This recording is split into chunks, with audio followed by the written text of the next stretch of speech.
Hiya, and welcome back to Heart of Amethyst, the game that teaches us that when you floop the pig, the princess will floop her shit.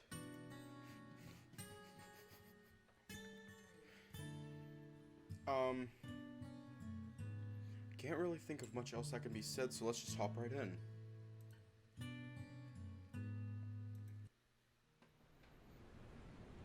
Stepping outside of the princess's room, I decided to take a quick walk around the backyard.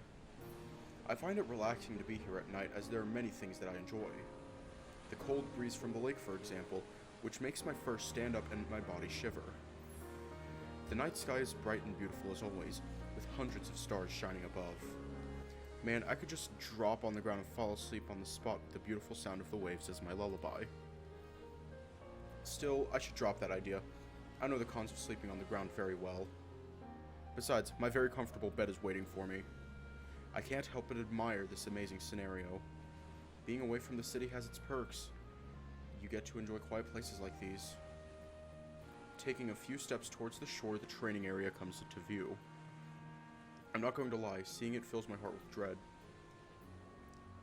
I'll be fine. There's nothing to worry about, Roderick said. He's a trained soldier and you started with your training, like, what, 3 weeks ago? I shake my head harshly, as if that would make the thoughts go away faster. For now, I should just try to sleep as much as I can. No use worrying about tomorrow. With that in my way, I stop in my tracks and turn around. No more wandering around. My bed is waiting. Hold up. I ain't risking nothing. But even as I try to fall asleep, I find it difficult to do so. I've been moving around in bed for hours, but my brain won't let me rest. I've tried everything to get myself sleepy. I asked Zach for a tea, did some push-ups, and I even did that thing. But I'm restless tonight. I'm so frustrated. I mean, what was Roderick thinking? Why would it be a good idea to set me up a sparring match with a freaking knight? You are ready. Have some faith in your skill. Easy for him to say he could probably beat every single one of those soldiers with the hand tied behind his back. But me? I am no warrior yet. I just started my training with him 3 weeks ago, and the knights have been training their whole life. And to make matters worse, the king will be there. Apparently he was thrilled to know that I've been doing some steady progress with my sword training. He wanted to be a witness. Deep breaths, Eli, deep breaths. I need to calm myself down and just think calmly. I mean, how bad can it be? It'll be just like normal training. One buffer and bigger guy will beat the shit out of me with a stick.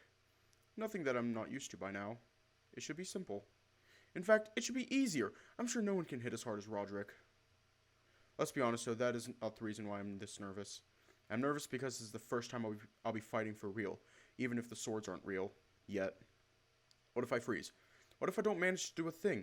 What if I get completely humiliated? I know something like this would happen, but I didn't want it to happen so quick. I try to calm down once more, entertaining my head with other thoughts. Some people count sheep as they fall asleep, but me, I go for a more practical approach. I decided to replay simulations of tomorrow's event in my head. I did use the line.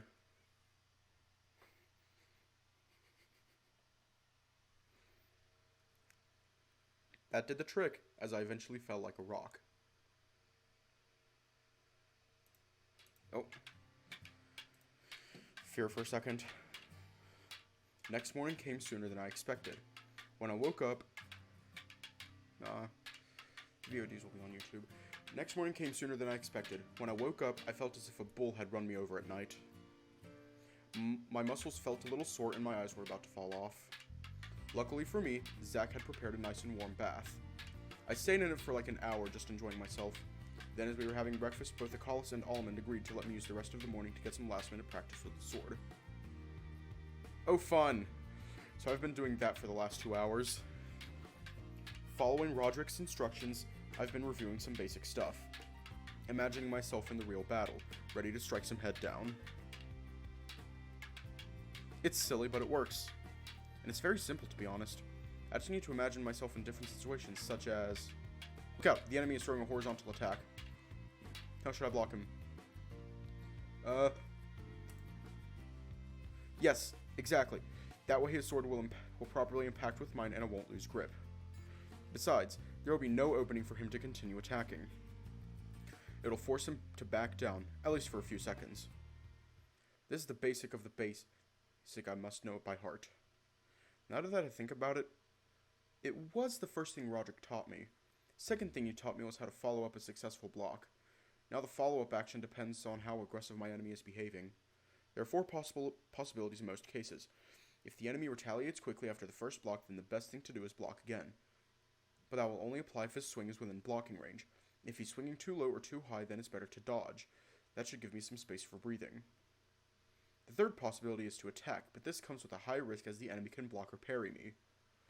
So the safest bet would be to retaliate only if my enemy stumbles or falters.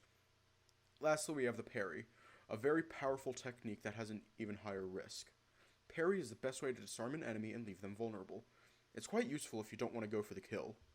Bad thing is, it's not an easy move to pull off, and if you do it wrong, well, better not do it wrong. Parry will be very useful in case your enemy has been blocked multiple times and they're losing grip on their weapon. If that happens, you must quickly hit the back of their sword, and with a swift circular motion, make them drop it. Man, this is just the basic stuff. I dropped the sword for a few seconds, catching my breath. I've been training under the sun all day. I need to make sure not to overheat myself. I remained there for a few more seconds, just listening to the wind. Man, this sure is a nice day, I say to myself, allowing my thoughts to drift as far away as possible. I try to imagine myself sitting under my favorite tree at my old house. I swear, I can hear the chickens and even the horse. But the memory is short-lived as I open my eyes and go back to reality. Okay, back to training it is. Every second wasted is a second too many. I take my sword and touch the surface of my training dummy, also known as the tree.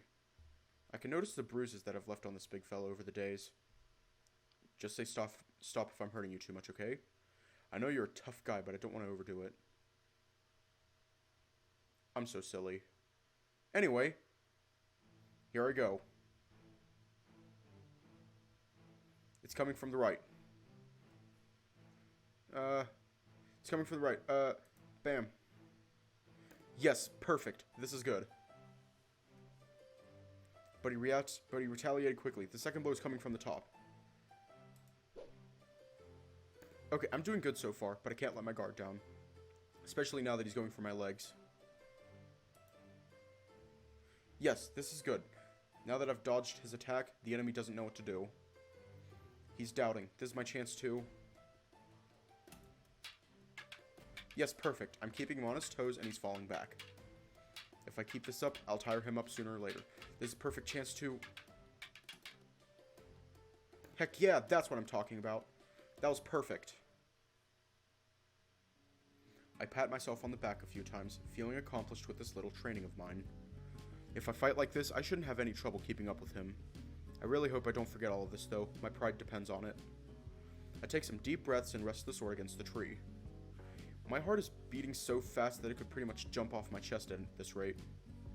I got more excited than normal. I can't help but wonder if the same is going to happen on the real match.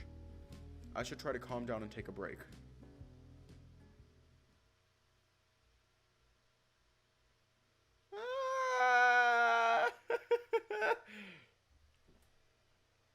And nothing can go wrong. So I decided to close my eyes and focus on my breathing. It was a good workout and I feel satisfied with myself. Maybe things will be fine after all. I can only hope. Eli? Oh crap, that scared me. I was so relaxed that I didn't even notice him approaching. Yes? As I open my eyes, I'm met by the sight of a Callus. I greet him with a smile and he offers me one of his own. You do that very often, you know. What thing? You know what I mean. If you have that much free time, maybe you should read a book or two. The wolf smirks as he teases me a little. In turn, I hit his shoulder softly. What are you doing here anyway? I thought you would be buried in work today. Well, as a matter of fact, I am. But I wanted to see how your training was going. Is that such a bad thing? No, not at all. That's not what I... He smirks once more and tilts his head, letting me know that he was just teasing me again. And to think that 3 weeks ago this guy wouldn't even crack a joke. Maybe he's spending too much time with me. I'm not complaining, though. He's more relaxed and open, not so serious all the time, and he actually enjoys talking with me now. Or I hope he does. I didn't know you would make it back for my match. I thought you were busy. As I said, I am busy, but the king insisted that I was present in your match, in case anyone gets hurt. Oh, I see. He'll be there to patch me up when I get a broken bone. Or worse. Nope, bad thoughts away. Nothing will happen. I'll be fine. I slapped myself really hard on both cheeks for good measure, making a Callus jump in the process. Why would you do that? Moral support. The wolf sighs deeply, looking back at me as if I had gone crazy. But to be fair, I do this quite often. It's a habit I picked up from my mom. You're dumb as bricks. Hopefully your head is as thick as one. I can't help but chuckle as he says that. The wolf, on the other hand, just sighs, but eventually he chuckles himself. And how have things been? Anything interesting happening at the library? The male sighs and shakes his head weakly in denial. As per usual, he seems uninterested, but even if he tries to hide it, he enjoys venting about his job. It's been okay. A little slow more than anything. But I like it slow. It gives me time to reflect on things. Well, that's good too. Although there's been this little issue that's been bothering me a lot. Some books and old documents have gone missing. Yesterday, one of the many botany textbooks just vanished, and it happened the same time to some royal documents. 5 days ago. What do you think it means? The wolf places his hand on his chin and looks up, probably trying to find the correct words. All the missing objects seem to be unrelated. 2 science books, one of the world encyclopedias, and a few old tax documents. I've expressed my concerns to the king, and he asked me to look into it, but I'm not sure what I am even supposed to look for. Callus exhales harshly and rubs his forehead. He then turns his gaze back to me, and I offer him a reassuring smile. I know you'll find the culprit, man. It's just a matter of time. You're like hella smart for your age. He offers me a tired smile and nods, looking away into the distance afterwards. Thank you. Shall we sit? I'm rather tired. I nod to that as I sit under my training buddy, leaving a spot for him to sit beside me. The shade of the tree feels comforting, so we both remain in silence as we enjoy the peace and quiet. I look up and close my eyes, listening to the sound of the birds and the wolf's rhythmic breathing. Our shoulders touch, and I must admit that the feeling of his fur brushing against mine is quite nice. I wonder if he uses some sort of product to make his fur so fluffy. His and Roderick's are the nicest ones I've ever felt. Although, to be honest, I don't see the Black Wolf using bathing products, unlike a Callus who is always so clean and tidy. Now that I think about it, I've never seen his fur dirty or unkempt even once. I wonder how many hours he takes to tidy himself up. Ahem. The comforting silence is soon broken by a Callus, who's handing me some sort of candy?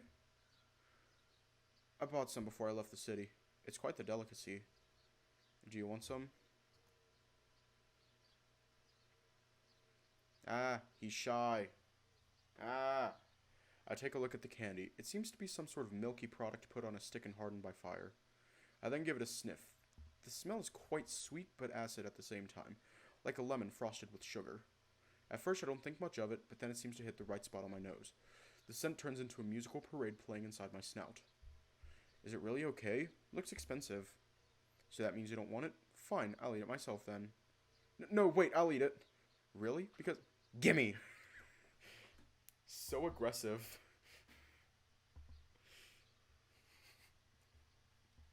So aggressive. I push forward and take a big bite out of the candy while he's still holding it. The sweet immediately melts in my mouth, making me want to suck on it even more.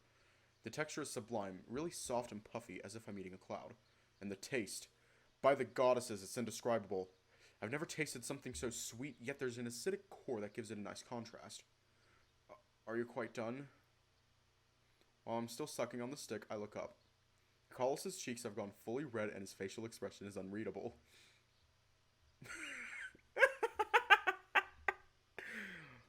Oh god, it probably looks awful.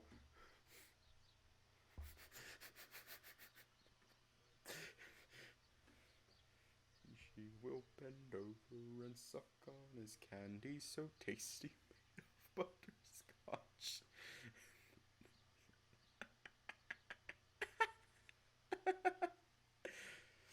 It looks awful. I know! It's like that one song that just works. The Assumption song from like When did that song come out? Like 2007 or something. You know that one part where it's like, and then she'll bend over and suck on his candy so tasty made of butterscotch. Oh, dang, is he mad? Did I eat too much? As our eyes meet, there's an awkward silence that drags on for a few seconds. Hiya! Then he snaps out of it and pushes me back, forcing me to take the whole candy with me. You foolish buffoon! Why would you do such a thing? Sorry, man, I didn't mean to take it all. I'll buy you one, I swear. Ah, dang it, this is so embarrassing. What was I thinking? I was so distracted by the sweetness of the candy that I didn't stop to think about what I was doing. I acted like a dumb puppy. I'm so sorry. Callus covers his face with his hand and looks away. His cheeks are still a little red, but so are mine. He continues to say nothing, which only makes me feel even worse. Please say something. It doesn't matter. I had some before leaving the city. Just don't do stuff like that in public, jeez. I don't manage to hear that last part properly, as his whisper's barely audible. I'll leave you be for now. He cleans himself up as he stands up from the spot where he was sitting. I still feel bad for what I did, but to be honest, I'm not sure what to say in this situation. You better save up for that candy. It's called La Prom. You have to promise to go there yourself, understood? Hiya. The wolf is currently facing the other way, so I can't see his face properly. He's probably really pissed if he doesn't want to look at me, isn't he? So not wanting to keep him for longer, I nod. Then I remember he's not watching me, so I say, yes, of course, I'll take you there myself. We'll eat it together that time, I promise. Don't say stuff like that, you idiot. I can't hear what he says, but it doesn't matter, because the wolf leaves as soon as he said that, giving me a final nod as he walks away into the distance. Is he really okay?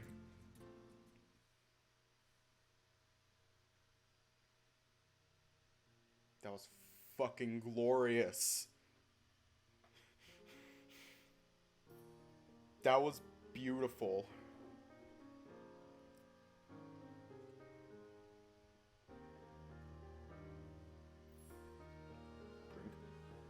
It's past noon when I'm summoned by Roderick into the Great Hall. My hands are a little sweaty, but I'm trying to keep it together as best as I can. Roderick trained me for this. It was bound to happen sooner or later. Besides, it's just a stick. Come on, Eli, you can do it. Captain, this place is stunning. I cannot believe I'm here. My ears perk up as I hear an unknown yet somehow familiar voice in the distance. I try to pay close attention to the man standing close to Roderick, but as hard as I try, I can't picture where I've seen him. The guy is the first one who notices me, giving me a warm smile. One that I try to return, but it probably came off as some weird grin. When Roderick sees me, he nods in approval and signals me to come closer. Sir Eli, I'm glad you could join us. I almost let out a chuckle as I see him acting formal around me. Yep, this is one of those rare occasions in which Roderick is forced to treat me nicely. He's just doing this to not insult the king in front of a stranger. I'm the king's retainer after all. It would be rude if the knight called me names. I wouldn't worry about him much, though. His jerkish personality is due to come back once this is all over. Allow me to introduce you to Sir Edward Laurent, son of a good friend of mine and a third-class royal knight. Sir Edward, this is Sir Eli Biscotti, the king's most recent acquisition. The weird-looking dog looked really proud of himself as Roderick announced all of his titles. Then he offers me his hand for a handshake. I obviously take it, giving it a tight squeeze. It's my pleasure to finally meet the famous Sir Eli. Oh my god, I almost said it wrong. Eli. Famous. That is a word I'm not used to being described as. But before I can ask him... Edward? Roderick sends him a murderous look and the knight seems shaken for a moment. I can't help but wonder what the hell is going on, but knowing Roderick, he won't let me ask. The pleasure is all mine, Sir Edward. Ah, please, no need for such formalities, brother. We may as well have been born in the same year. Please, do call me Eddie. It's a nickname I'm most fond with. He is formal and knows his place, unlike some of the knights I've seen. Unlike some knights...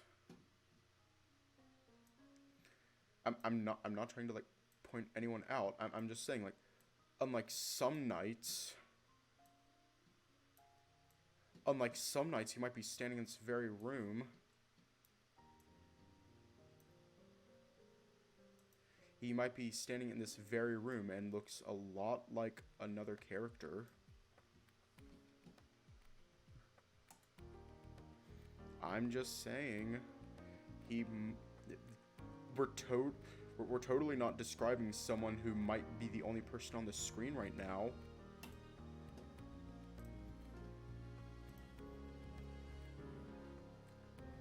So I'm guessing this Eddie comes from a rich family. Maybe a second or third son. It's quite usual for those who aren't the heir to try and make a name for themselves, rather than carry around the name of the families. Indeed, that is why I thought it would be a lucrative experience for both of you. Given you are pretty close in age, you both could learn a thing or two from each other. The two of us nod at Roderick's words, Eddie more excitedly than me if I'm being honest. Is he really looking forward to this whole thing? Let's do our best, Sir Eli. Yeah. You can call me Eli, by the way. Just like you said, no need for formalities. The dog smiles and nods. Meanwhile, Roderick just stands there with a judgmental expression on his face. Alright then, since you two are acquainted let's go have some lunch before the match. Roderick goes first, leaving Eddie and me to follow in his steps. The dog elbows me softly and then winks as we walk one beside the other. Maybe meeting this guy wasn't so bad after all. I'm starting to like him. The lunch felt quite rewarding after a morning of hard training. Besides, Eddie and I got to catch up a little as we ate. Turns out I was right, he's part of a rich family and he is not the heir. I feel really proud for figuring out most of his story, but there was a little detail that I got wrong. He's not the second or third child. He is not even the fifth. Turns out Eddie is the 11th kid out of 12.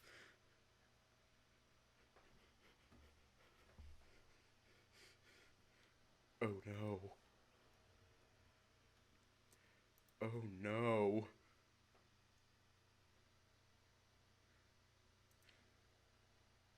Oh no.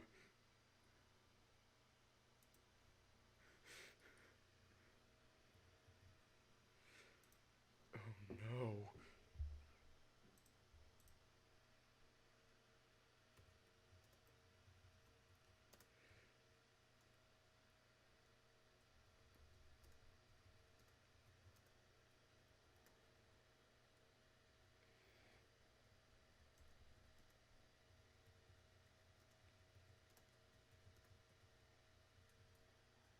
Oh no. Jesus fuck, did his parental guardians fuck like rabbits?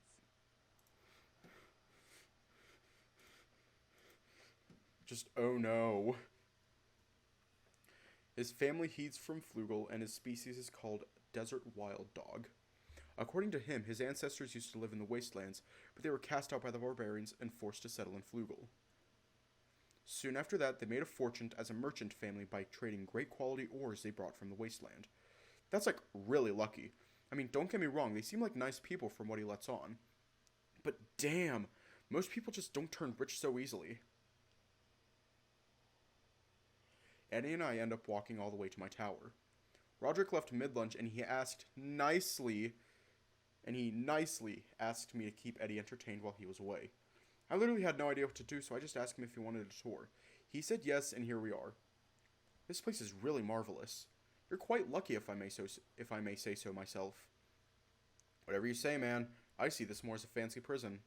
Of course, I would never actually say that, especially not in front of someone who idolizes the idea of living here. I know, right? I even got my own fancy room. Oh, really? Your very own room? I'm jealous, brother. I never had my own room while growing up. I had to share mine with 5 of my siblings.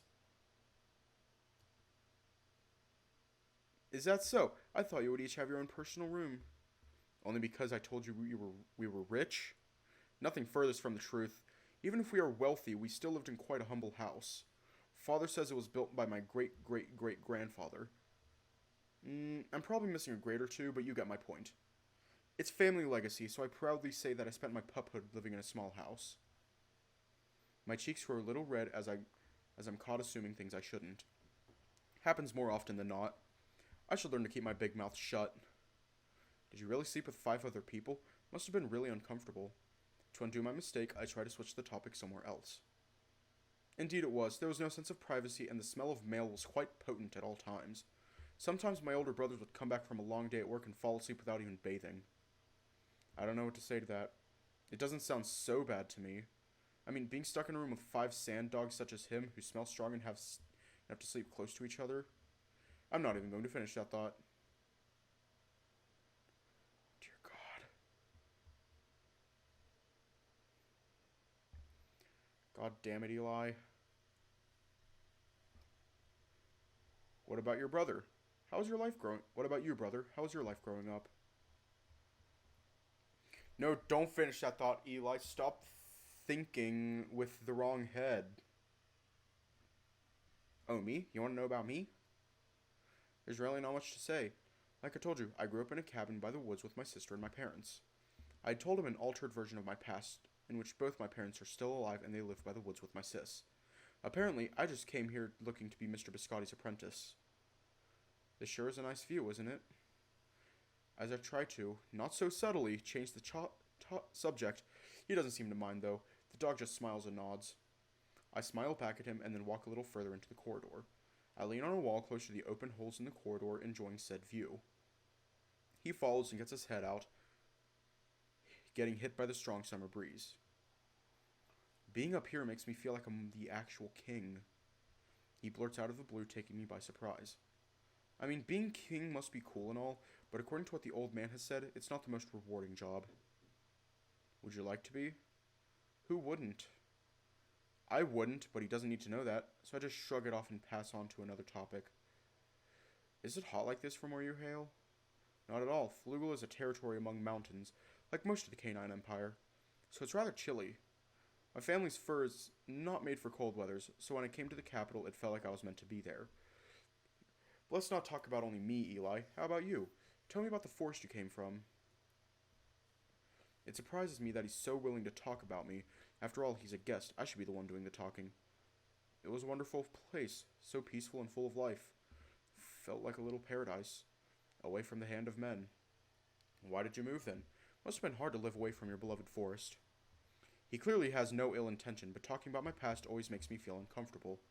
But fair is fair, he has shared with me a lot about himself. Yeah, it was hard to live day by day, but I eventually managed to get used to it. I still crave to come back home, but I can't go just yet. He seems content with my answer, nodding a few times.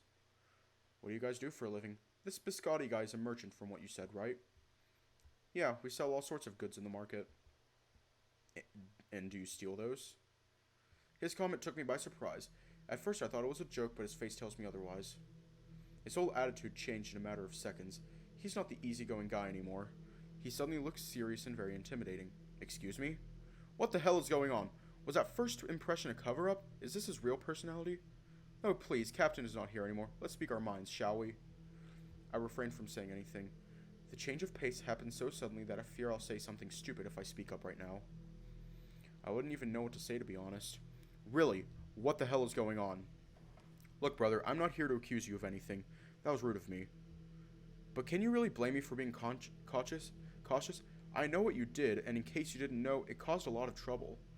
Not only for the king and the noblemen, but for us knights too. I stand my ground, not wanting to look weak in front of him. The dog just laughs it off as if we were having a casual conversation. But we both know it's not like that. You know, there's been a discussion among nobles lately. They think it's not safe to go around the city anymore. They demand that we escort them everywhere. They've doubled our shifts and they still pay the same. I mean, the king was attacked mere weeks ago. Can you believe such a thing? He remains quiet for a few seconds. His eyes are flaming with hatred as he tries to pierce into my soul. Double shifts and no gold. Now that doesn't seem very fair, does it? He takes a few steps closer to me, forcing me to back down until I reach a wall. I have to work double shifts while you stay here and sit your butt off all day. Getting personal training from the best swordsman in all of the kingdom. He's got me cornered against a wall, both his hands placed on each side of my head, his face mere inches away from mine. So imagine how pleased I was when the captain told me that I would get a day off. A day off, at long last, after weeks of not sleeping properly. And to top it all off, all I had to do was break you, the asshole that caused the trouble in the first place. Aren't I a lucky one, brother? His words washed down on me like a bucket of cold water. I wanted to say something so bad, even punch him in the face if I must, but I'm frozen in place. I know I messed up pretty bad, but until now I refuse to think about the consequences of my actions. The king always made it seem like it had all been taken care of, like there was nothing wrong anymore, that I could live a fancy life for once. Looks like there's a Hey, you guys are up here? Luckily for me, we hear Almond's voice echoing from behind us. Eddie takes a few steps away from me, switching to his good guy face once again. The wolf smiles when he notices us and then walks closer. Ah, good, finally found you, mates. Roderick says he's waiting for you in the training grounds. Better not keep him waiting, eh? Eddie looks nervous about that, but the wolf gives him a reassuring smile. Don't worry, mate, he ain't mad, he just needs you down there. Oh, thank the goddesses. Better make haste then. It was a pleasure to chat with you, Eli. I'll be waiting for our match. The dog smiles back at me and then bows in front of Almond as a way to show respect. Then he vanishes down the stairs. And when I'm about to follow him, Almond stops me by placing his arm around my shoulder. Is this the guy you were so worried about? He ain't looking that strong. Well, first, I'm sure he's quite strong. He's a knight after all. And second, I wasn't worried. I was just a little tense. Mate, I could smell the sweat on your fur yesterday when Roderick told you about the match. You were hella nervous. You still are now that I think about it. Almond shamelessly takes a whiff on my neck, making me blush like a silly teenage maiden. Cut it out, I say, pushing him a few steps away from me. He looks at me with a suspicious face before he decides to talk again. You're not often this jumpy, mate. This isn't only about the match, is it? It's nothing really. Mate, I know I'm not the most sensitive and trustworthy lad, but you can trust me, eh? Did something happen while you two were... No, nothing happened. It's just... I sigh, feeling the weight of my own anxiety getting to me. I don't talk to anyone about my inner turmoils, but today I really want to get it out. Do you think I'm worthy of being the king's retainer? I mean, I could have killed him after all. And I've been nothing but trouble. Almond remains quiet, and for a moment I fear that I might have overwhelmed him with my insecurities. You sure are more worthy than me, mate. My ears perk up at his response. He has a reassuring yet sad smile on his face. I was quite the trouble for the old man as well when he decided to take me in. I had just been accused of a terrible crime, and a certain rich family wanted my head on a stick. The old man stood up for me, and I hated myself for that. I kept saying that he did it out of pity, and I despised him for that. But I was just refusing to see the bigger picture. Eventually I came to the realization that he did it because he saw something in me, even if I don't see it myself. So cheer up, mate. If that old sack of bones made you his retainer, I know for a fact that you are worth the time. Also, if that asshole told you anything, just let me know, okay? I'm good at talking to people. Almond gave me an eerie smile. A smile that tells me he's not planning to talk to Eddie at all. I told you it wasn't him. He takes a few steps closer and gives me a warm side hug. I hug him back and sigh. My anxiety still lingers, but at least now I found new courage. And to think that the guy who gave it to me was... Damn, you sure smell good, mate.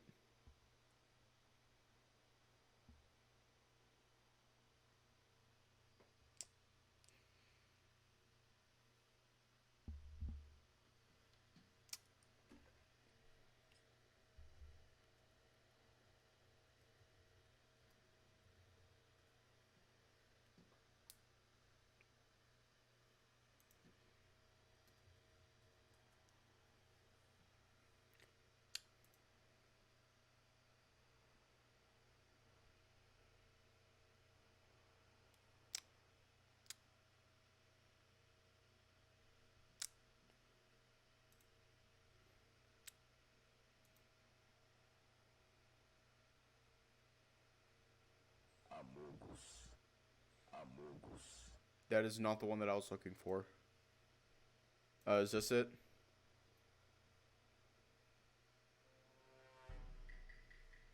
That was pretty sus of you, Almond. Being pretty sus right now. Damn, you sure smell good, mate. This is the first time you've let me hug you in a while. My cheeks go full tomato mode as I push him away from me once more. The wolf just laughs, wiping a tear from his eye. Why did he have to ruin the moment like that? Jerk. Let's go, mate. We shouldn't keep big grumpy Roderick waiting. He walks past me, his tail swinging from left to right. Proof enough that he enjoyed the whole thing. Ugh, he's such an idiot. Sussy baka.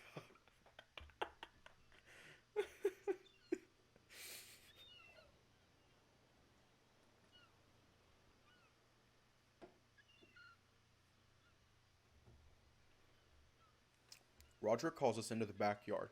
It's around the 13th hour and the sun is hitting harder than ever in this summer afternoon. As you both know, the king will be accompanying us today for this. Eddie and I bow in front of the king, presenting our respects to him. The old man smiles and offers us a dismissive gesture, letting us know that we don't have to be so formal.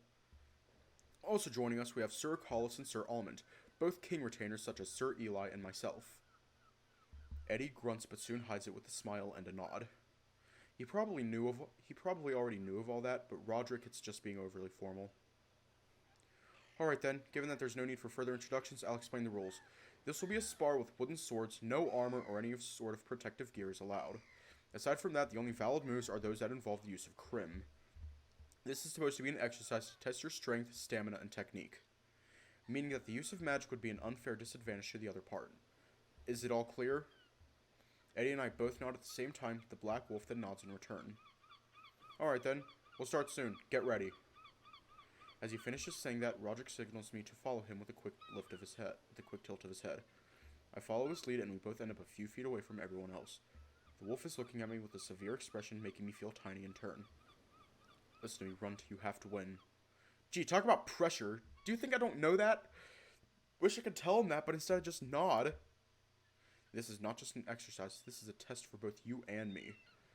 If you do well, I will prove that I can turn even someone like you into a decent warrior. I'll have to admit, this isn't Roderick's best pep talk. He's often better than this. He seems to notice me doing funny faces because he sighs deeply and then places his huge hand on my shoulder. Look, he is still a rookie. He's been a knight for less than a year and he did fairly good back at the academy. Exactly, he's been a knight for a year and he went to an academy. Do you even hear what you're saying? I don't have a chance. I've been a trainee for less than a month. My words seem to anger Roderick for some reason, but this time I'm standing my ground. I'm really pissed at him for thinking this was a good idea. He looks like he's about to yell at me, but then he takes a deep breath and calms down. Look, Runt, most knights don't train daily. They slack off a lot and they don't do what they're supposed to. I would know because I'm in charge of those lazy bastards. But you train every single day. And you stood your ground every single day, even when I thought I had gone overboard. But the most important thing is, you have talent. He presses his index finger into my chest each time he says a sentence. His face looks sharp and full of resolve, not angry or aggressive as usual. So have some faith and grow some balls, Runt. You got this. Now instead of his finger, he presses his fist on my chest. Our eyes lock in place and his seem to be burning. Where does all this come from? I must admit, this is the best pep talk so far. So tell me, are you ready? Answer me properly, Runt. Are you ready?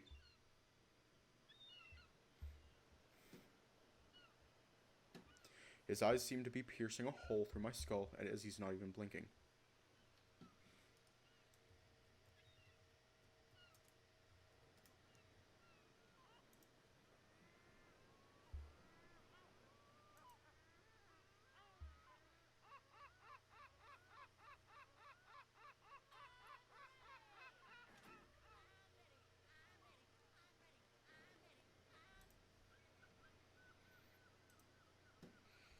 Yes, I am. Hey, Edward, you ready? As ready as I'll be, Captain. The dog says happily as he finishes taking his armor off. The man has a well-toned body with some impressive muscles and some nice-looking chest fluff. Almond's looking pretty sus right now. Taking my eyes away from the dog, I turn to check on the onlookers. The king is sitting under one of the trees, looking as old as ever, his signature smile never fading from his face. Then there's a Callus who looks bored as per usual. He's leaning on the tree reading a book. Meanwhile, Almond is just being Almond, I guess.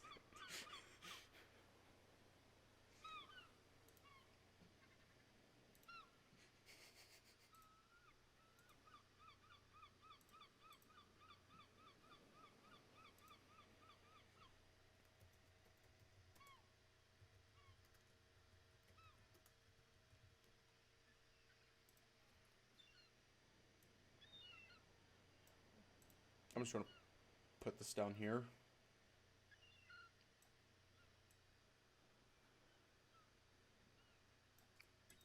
Almond does almond things.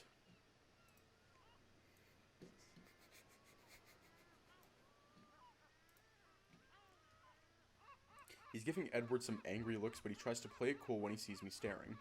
What an idiot he is. I sigh deeply and take off my shirt, stretching my muscles in the process. I take some more deep breaths, trying to even out my heart rate and calm my nerves. This is actually a technique Almond taught me, as crazy as that sounds. Almond's classes have been quite weird. He started teaching me how to handle a bow, but then one day he just came out with the idea to teach me something different. He started to teach me different exercises to be more calm and flexible in battle. To say it somehow, why did he do that? I have no idea, but right now I'm quite grateful he decided to do it. But that doesn't matter now. What I need to do is focus.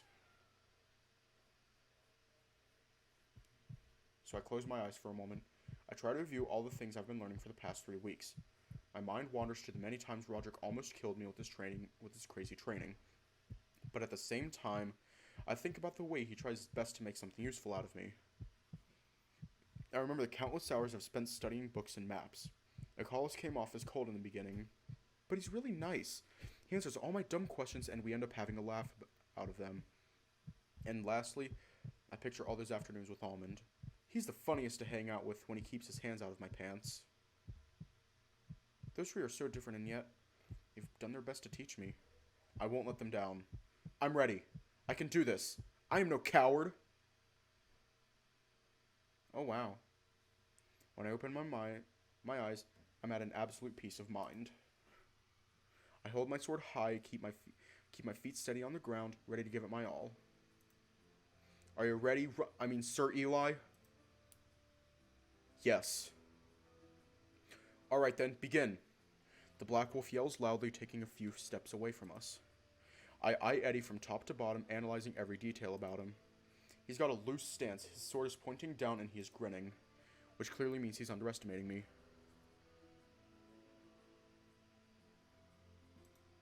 Does he think I'm weak? Does he find my stance funny? Did he find an entry point already? My concentration breaks a little as I hear him chuckling. What? Oh, you know. Wide stance, arms up, angry expression on your face. It's just a little comical. And you're just a little bitch. I'm not really sure what he means. Is this some kind of mind game? Almond told me some enemies try to break your concentration with words. Sorry. I should be taking this more seriously, shouldn't I? Shall we begin? Do your worst. Just as I finish saying that, Eddie takes a quick step forward, closing in the distance between us. I need to be quick in my reactions. This is not a training anymore. Any small mistake could cause me to lose the fight, so I need to be ready. A little hit from the left. Fuck! Fuck! Oh no, it all went wrong! Oh, dang it, he almost got me. I barely managed to dodge that. I need to be more careful next time. He's fast, really fast. My senses barely managed to... He brings down another slash from the left this time. Gotta block vertically. Okay, that was a better block than the first one.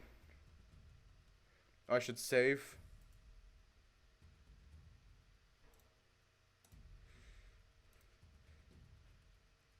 No, don't want to return to the main menu. For now, I should keep up like this. Eddie jumps back and takes a few steps away from me.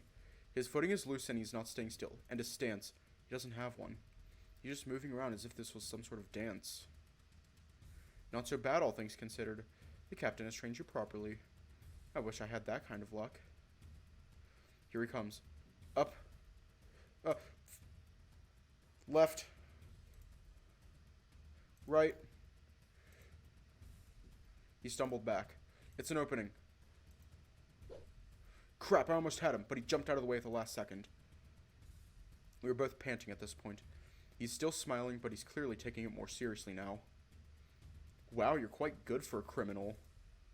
I'm really glad the captain decided not to chop your head off that day. I wouldn't have had the chance to kick your ass otherwise. Wait, my head? How does he...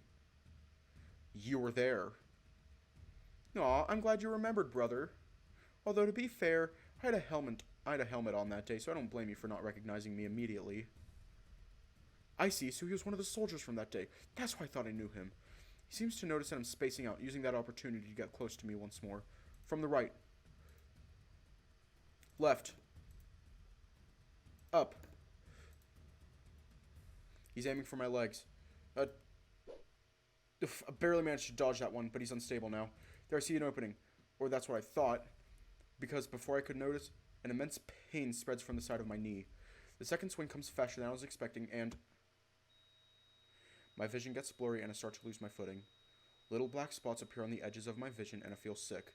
Before I noticed, he had hit me on the right side of the head. I stumble back a few steps before falling to the ground like a sack of potatoes. I can hear some mumbled voices around me, but before I can make out what they are saying, I lose consciousness.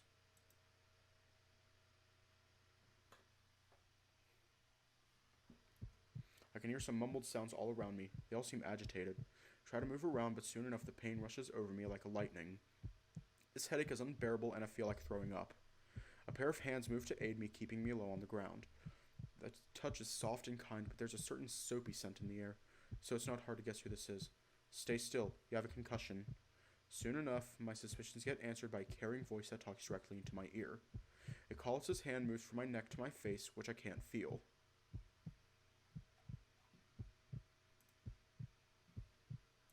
Sad.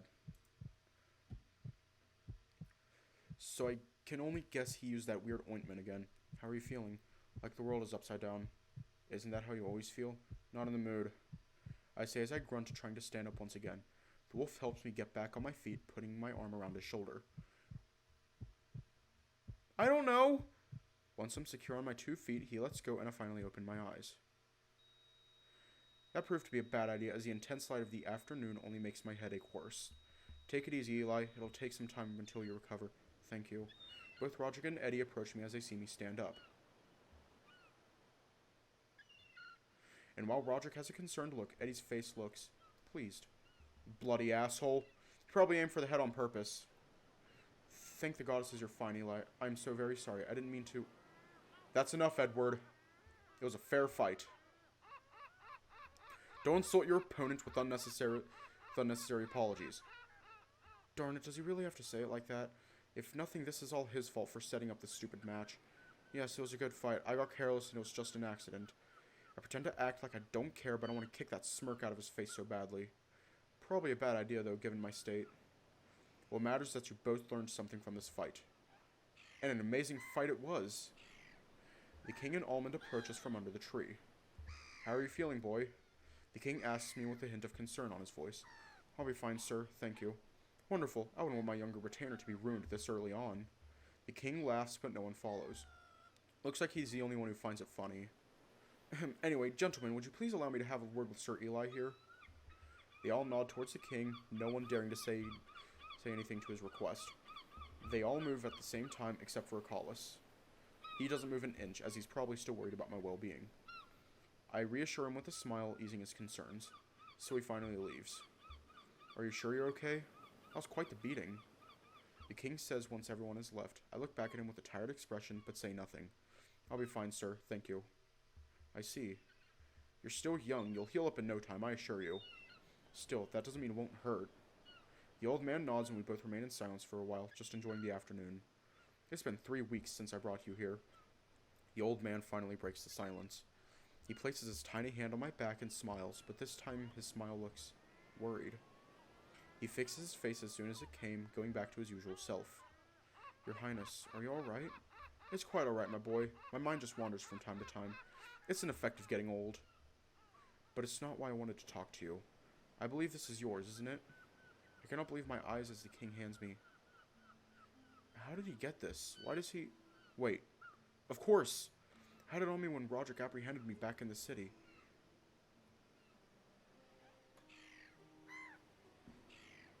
It had been such a stressful day that I completely forgot about it. Your face tells me that you recognize it. Am I wrong? No, sir. You are right. This is mine. I thought so. The king places his hand on his chin, looking into the distance as if he was thinking deeply about something.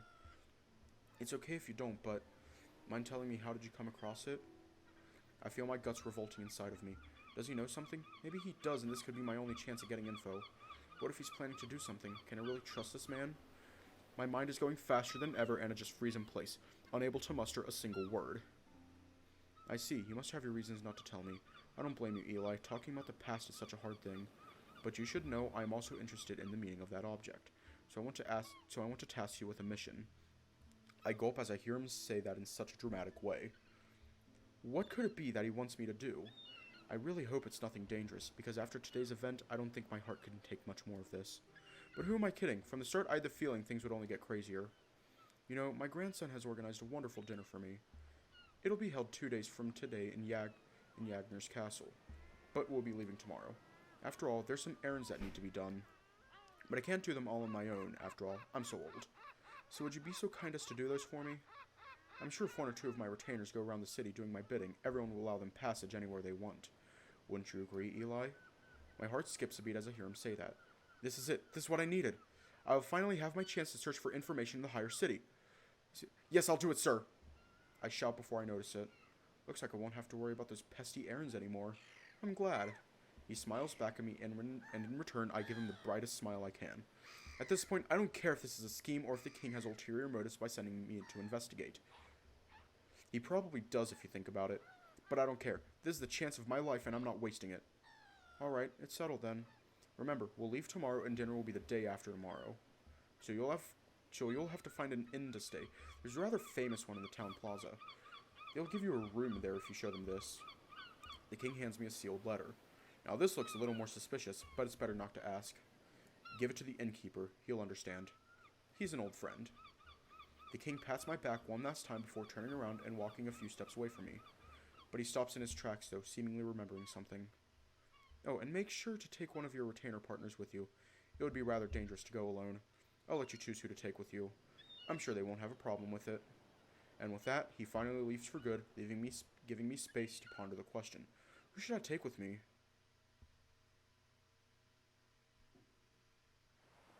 I've never been asked to wake up this early in the 3 weeks that I've spent here. The early mornings are really cold and quiet, as not even the birds are up yet.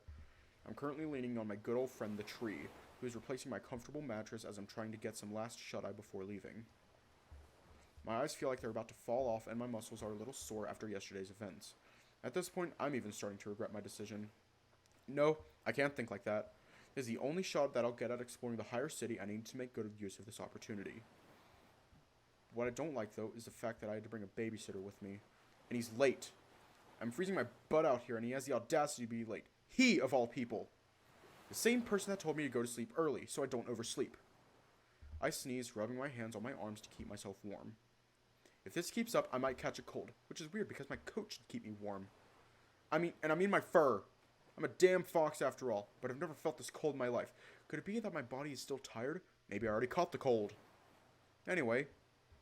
Hey. I turn around to meet face to face with...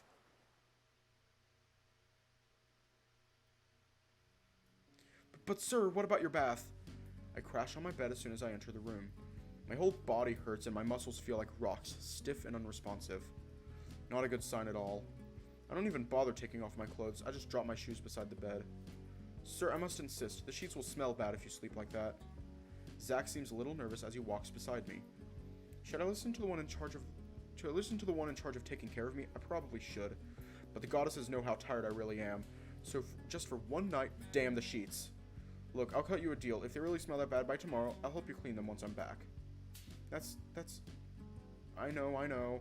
I'm the master, I'm not supposed to do chores, but I enjoy helping ya. So this is on me, okay? The little dog remains quiet after I say that. His cheeks are a little red, but he doesn't seem nervous or embarrassed as per usual. He seems a little sad this time. Zach? He looks up at me as if he's seen a ghost, then immediately looks away. It's nothing, sir. You sure? No, yeah. It's fine, you should sleep. For a moment there, it looked like he wanted to say something, and now he's got me all curious. I need to be careful, though. If I push him too much, I could scare him away. It has happened a few times. Hey, it's fine. If you have something to say, I'm all ears. Got some pretty big ones, after all. He shyly smiles to my silly joke, and that seems to catch his attention. I've noticed that even if he acts like a grown-up all the time, he still has the heart of a teenager, so I try to use that to connect with him more easily. Goddesses know I still have the heart of a kid. May I go with you? He finally says, taking me by surprise. Does he mean the trip to the big city? I didn't think he would actually want to go. Is that even an option? The king specifically told me to ask one of the other retainers to accompany me. I don't think that's an option, buddy. Sorry. Besides, I already planned to ask...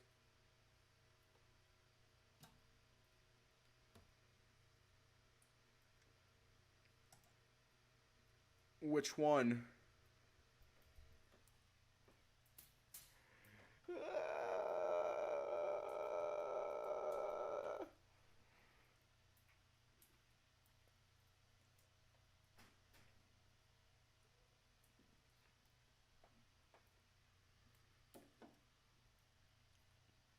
Yeah, that would be smart. But like, I just want to describe them real quick because I don't know. Gotta like figure out a good option. We will decide tomorrow. So like, a Callus, he's smart. He's smart. He can like, he's like probably good at like talking to people, and he's smart. Almond is Almond. Roderick is a big, strong, manly man with big, strong man. And he can lift a giant fuck you sword. So yeah, let's just leave off here tonight.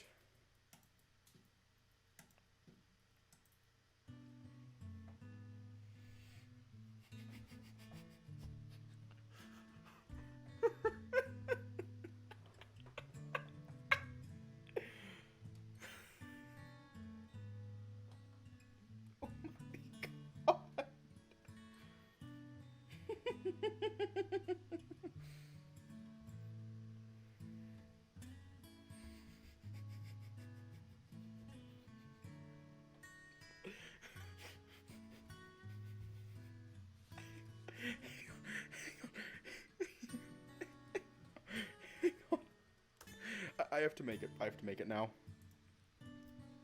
And so I'm gonna make this real quick. And Piscal. Let me go into the game files real quick. I have to make this. I simply have to. It's too beautiful. Where's Heart of Amethyst? There it is. Heart of Amethyst. Game. Images. Sprites. Roderick.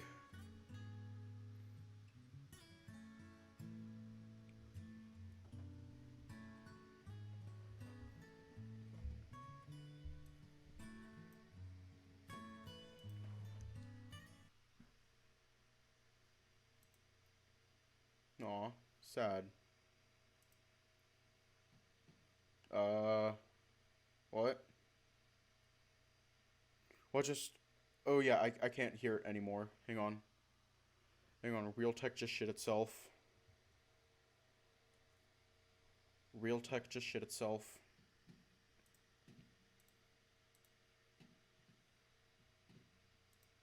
There we go. But no, I'm gonna make this sprite real quick.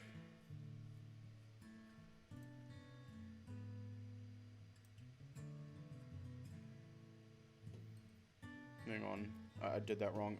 I need to make a new layer.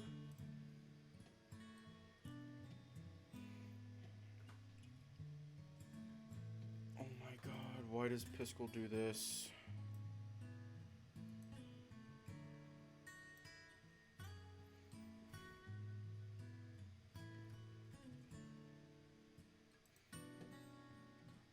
No, what the fuck?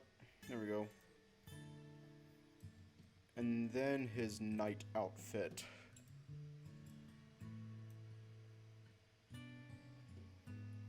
And then his face.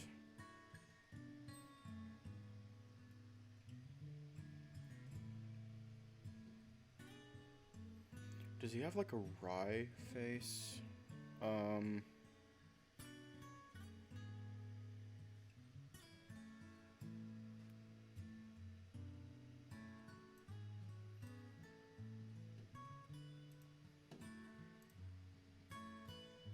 There we go. Nah. Let's show that one. But yeah. Actually, should we just like finish the VN tonight? Nah, we shouldn't. We should like do all that tomorrow. Yeah, my brain shit itself for a minute. So not much else can be said. So stay safe. Have a good night. and I'll see you all tomorrow.